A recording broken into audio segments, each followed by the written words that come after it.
Hey guys, Nick Ringus here. Today was day one of my shadowing assignment where I went in and watched a great game of business coach and also a financial literacy trainer um, do the initial on-site with a design team, is what we call it, at the great game of business for their company. So essentially, they hired this coach, and the company it's a pretty big company. They have about 500 employees, and I'm estimating that they do about close to $100 million a year in annual revenue. And so they hired this coach, and over the past couple of weeks, the coach has been doing one-on-ones and putting together the design team, the team that's going to help implement the great game across the company and throughout their three different business units. And just a quick story from today that I want to recap and document here because I thought it was very interesting was when the CEO went up at the very beginning to give a quick 5 minute introduction, and he went into the why they were doing this, why they decided to implement the great game of business. And I thought it was very interesting. He said that when he was doing his due diligence to acquire another company, which they ended up acquiring the company about a year ago. But when they were doing the due diligence, he said that one of the things that impressed him the most was their weekly meetings. And it was the major factor, he said, in deciding to actually buy this company because he saw how well it was run through their weekly meetings. He said it was one of the best meetings that he's ever seen in all his career, and he's a CEO of, a $100 million company, let's say. I worked at some big corporations, had some very big jobs, so it sounds like he's seen a meeting or two, and he probably knows a good, effective meeting when he sees one. So he was describing the meeting, and this is what I've seen in our company. And it's also, we saw a live huddle. There's one online, but we saw one at the end of the day from this company that they were acquiring. So I know exactly what he was saying when he described it. He said that everybody was fully engaged. They all had their ideas. They knew the business inside and out. They knew how they made money. There was a communication across departments. So it wasn't just one person speaking, which is really interesting because that's how our meetings used to be before Great Game. Was I was doing all the talking, and I knew there was a problem with that because most people were probably bored and checked out. But this team was the opposite of that. Someone would ask a question, and then the other person was ready with a thoughtful and succinct answer. And he said that this was a major decision to buy this company. And I'm thinking, this CEO is deciding on making a huge acquisition, and he's probably thinking at the very end, after going through the numbers and knowing that it's a business that he wants to acquire on paper, one of the major considerations is how are these people going to integrate with our people? What is this going to do to our culture? Will people leave? Will there be friction? And I'm sure that he's spent weeks and weeks thinking, how can we make this go as smoothly as possible? The bottom line is, they don't want their clients to be negatively impacted. In fact, they want the opposite. They want their clients to be positively impacted because of this, to adding another company and another service. And he doesn't want any negative impact on clients. That's probably for sure. That's what I imagine. And then as he's doing due diligence and thinking about all these things, he finds a company that's so well run that it's notable and it's impressive, the way that they run their meetings and how everybody's engaged and how everybody knows their business. And it just turns out that the great game of business was the vehicle that would help him then integrate these two cultures together. After he purchased the company, he then did his research, he was saying, on the great game, and if it was the right methodology for them, because there are other operating systems, other ways to run the company out there. But they eventually decided on the great game.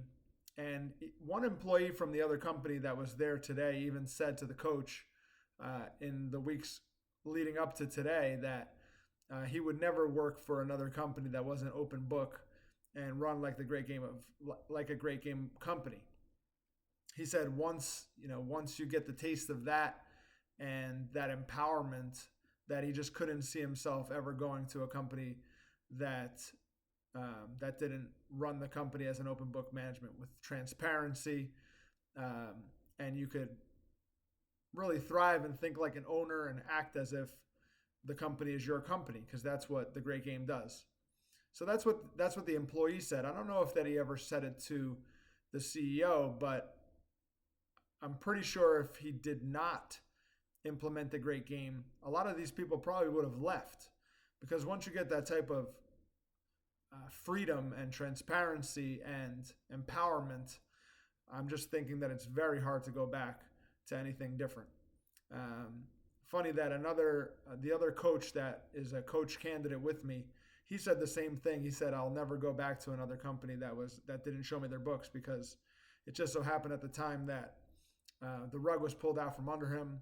Even though they were doing really well, supposedly the company one day suddenly told them that they had no more money and that they were bankrupt and that they were closing.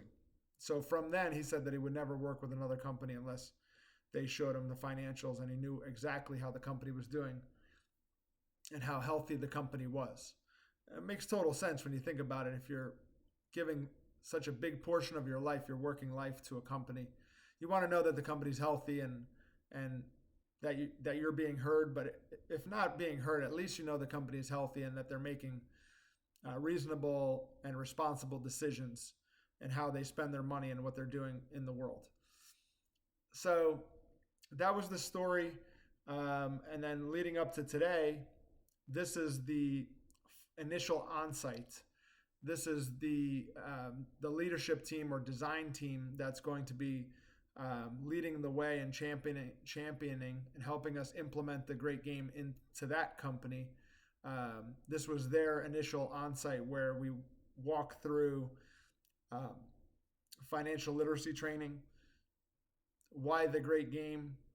We explained mini games, a stake in the outcome a little bit, meaning the bonus plan and the gain share bonus program that they could be a part of. And I'll end with this. The most exciting part about today was seeing the people in the audience, seeing the light bulbs go off, because I had that same experience when I was first introduced to the great game. And when I first started, when I first rolled out the great game at our agency, I saw our people's light bulbs go off in a very similar way, where a number of people, it just sparked something in them where they started, for once, I'm assuming for once with this person. In fact, she even said to the coach that she needs to speak up more, and she had said this to him on a call. So he was very excited to see that she was participating and asking questions and fully engaged even on day one. So it was really exciting to see light bulbs go off in the room, and the people that got it started to think about their future with this company and how much better it would be. And it was awesome. Of course, you have all different types of people. Not everybody got it, and not everybody gets it at their own at the same time. But seeing the light bulbs go off when they do is an awesome thing, because it really sparks something in each person to say, like, oh, it's like almost like they have a sense of control over their own future and destiny. And for the first time ever, they feel a little bit of life, where they open up and ask questions and get excited about something at work, which is, probably not a normal thing. All right, well, that was one story from today. If I think of anything else, I'll definitely share it with you guys. Tomorrow will be day 2 of the implementation, the last day I'll be here. They're doing some other things on Thursday on day 3, but I won't be here for that. It's just a repeat of tomorrow, some of it. So I'm here just for tomorrow for a full day session, just observing, taking notes. I'm just trying to be a sponge as this company, this big company that's growing and just acquired another company, is now implementing the great game. So more to come. Remember, people support what they help create. If you have any questions or comments, don't hesitate to reach out. Thank you for watching.